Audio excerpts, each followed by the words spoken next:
Cassette की प्रस्तुति।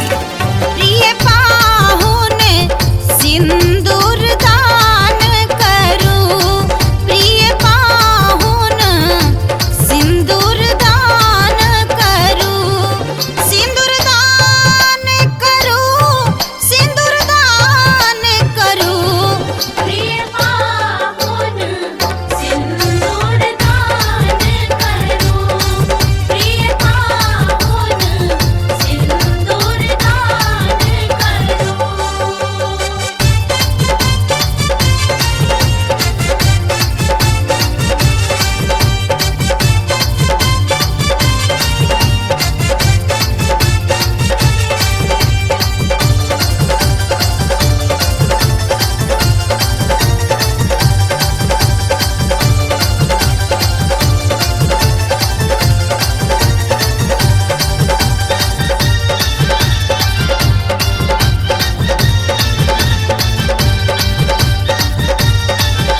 आप सुन रहे हैं गंगा कैसेट की प्रस्तुति।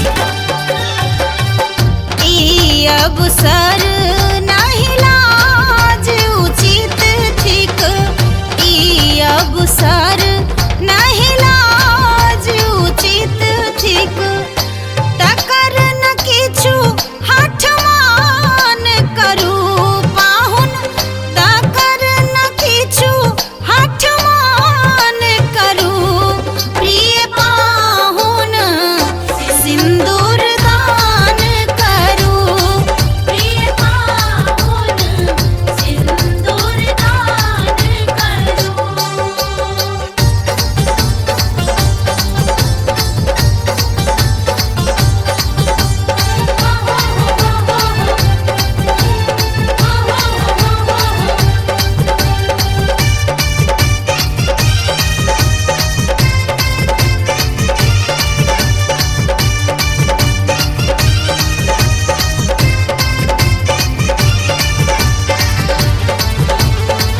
आप सुन रहे हैं गंगा कैसेट की प्रस्तुति। लिया सिंदूर कर कमल मोदित मन, लिया सिंदूर कर कमल मोदित मन, हमर कथा किछु कान धरू पाहुन, हमर कथा किछु कान धरू, प्रिय पाहुन सिंदूर दान करूं, प्रिय पाहुन सिंदूर दान करूं।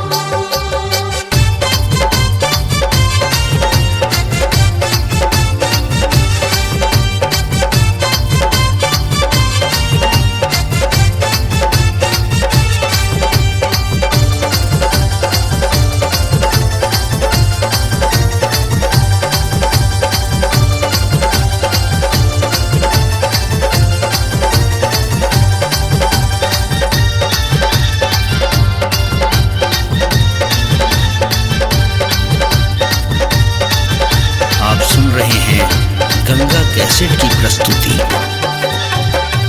लगन मुहूर्त सुमंगल खन, लगन मुहूर्त सुमंगल खन, अब न विलंब महान करूं पाहुन, अब न विलंब महान करूं, प्रिय पाहुन सिंदूर दान करूं, प्रिय पाहुन सिंदूर दान करूं।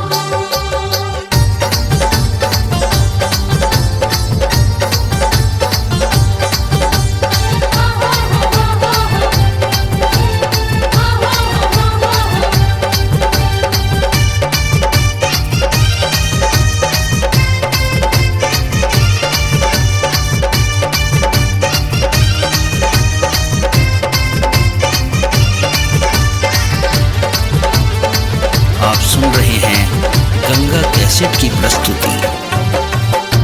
दामोदर